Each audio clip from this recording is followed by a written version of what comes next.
Hello, my name is Kelsey, and my speech I'm going to be doing how to make a pizza. And the pizza we're making is Italian sausage and caramelized onions and some cheese on there. And first what we did was sift the dry ingredients together, which is 2 cups of flour, all-purpose flour, a tablespoon of baking powder, and 1/4 teaspoon of salt. We're going to mix that together and then add the 2/3 of a cup of water in there. You're going to form a ball. You're going to knead this for 5 to 6 minutes until everything is just combined. And while we're kneading it, we're going to add a little bit of olive oil. Just right on there. Take all the pizza in there. The first pizza, thin crust pizza, that's what we're going to be making today.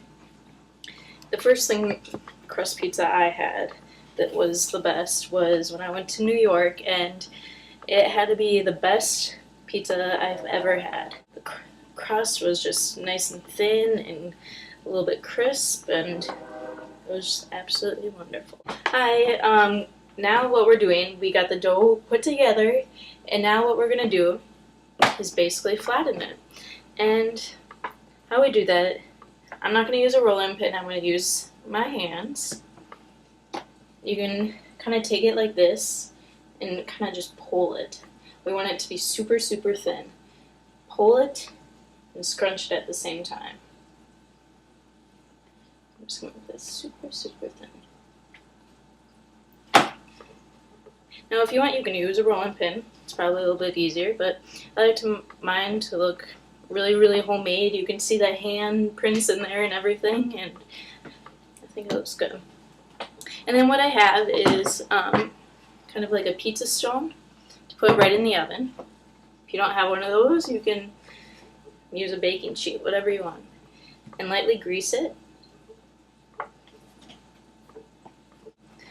And I've always enjoyed cooking pizzas. I think it's a fun, easy thing you can always do, and anyone can do it.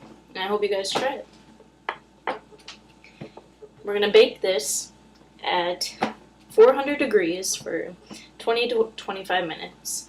And basically you just keep checking up on it, and if it looks done how you like it, you take it out. Alright, what we have over here is I have some caramelized onions. Just cut up some onions and let it simmer for about 20 minutes. Maybe put a pinch of sugar in there, salt and pepper, and some olive oil. And just let it go until they're golden brown. And then we have some Italian sausage that we're just going to let brown up. That's going to go right on top. And I made a tomato basil sauce, which is crushed tomatoes and some basil, and then I just kind of let it simmer, and salt and pepper, and basically whatever you have that would be good in a tomato sauce. And then right over here,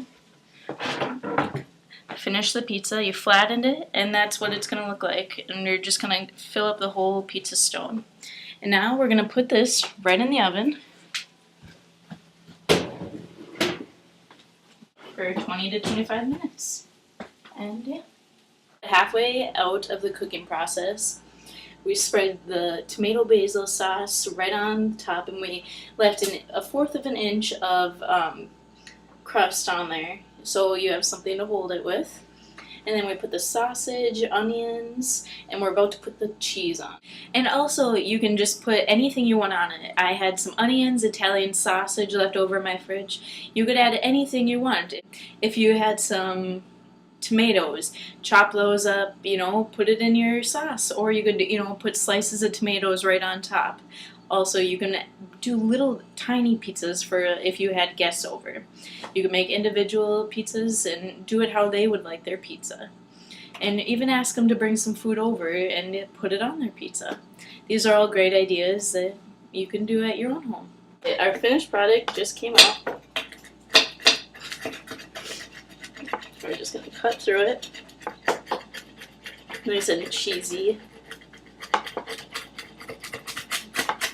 Ho ho ho. You can just hear the crust crunch. Well, here is the finished product. We have some pizza. Here you go. Some pizza, and then we did some coleslaw, and then we put lemon juice, and then salt and pepper. Simple salad. They can go on the side of anything. And I hope you guys enjoy and try it at home.